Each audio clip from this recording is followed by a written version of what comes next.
Shalom Obracha, que le bon Dieu vous protège, vous donne la santé, la joie. Voilà mes amis, nous allons parler sur la fête de Hanouka. Vous savez que la fête de Hanouka, c'est la fête de la lumière. La lumière, vous savez très bien quand est-ce qu'on voit la lumière lorsqu'il y a l'obscurité. Lorsqu'il y a l'obscurité, on allume la lumière, on voit la différence.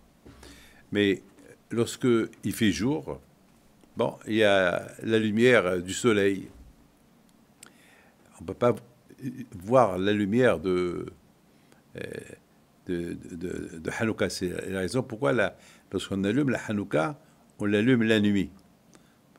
Parce qu'on m'a posé une fois une question. Pourquoi on n'allume pas la Hanouka la journée? Pourquoi la nuit?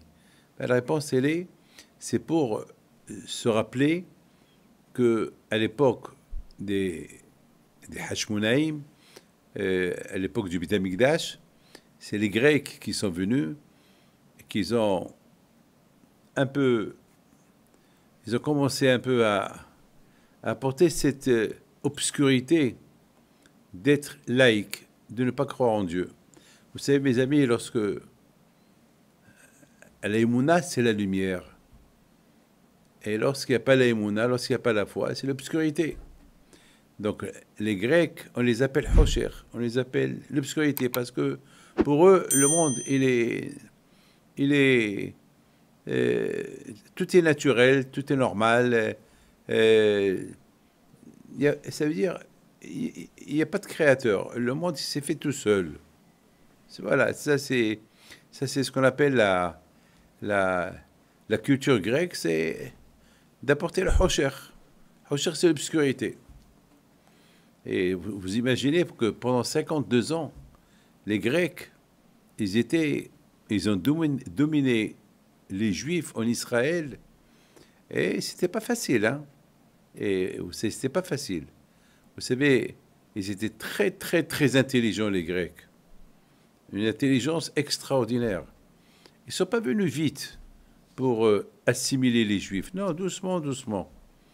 Avec un peu des Jeux olympiques, un peu des jeux de détente, un mondial football, les Jeux olympiques. Vous savez, c'est eux qui ont inventé tout ça.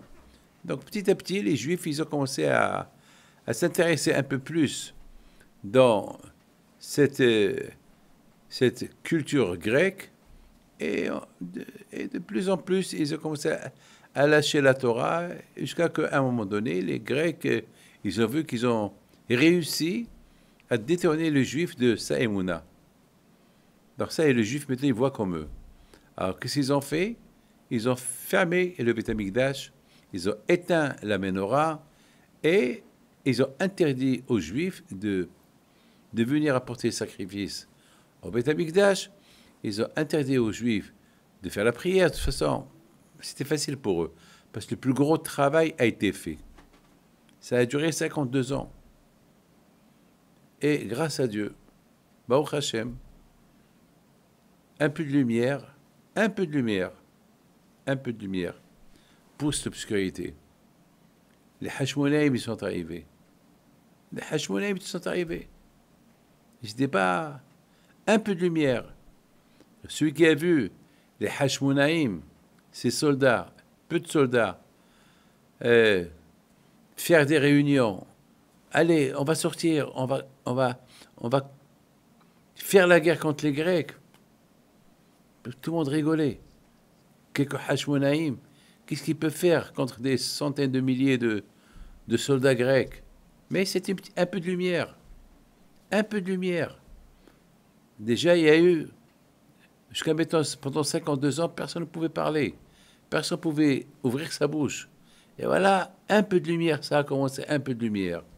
Qu'ils ont commencé à parler, on va faire une révolution. Mais qui va les suivre? Personne. Mes amis, les Hashmonaïm, ils ont écrit, ils ont fait un drapeau, c'est écrit Maccabi.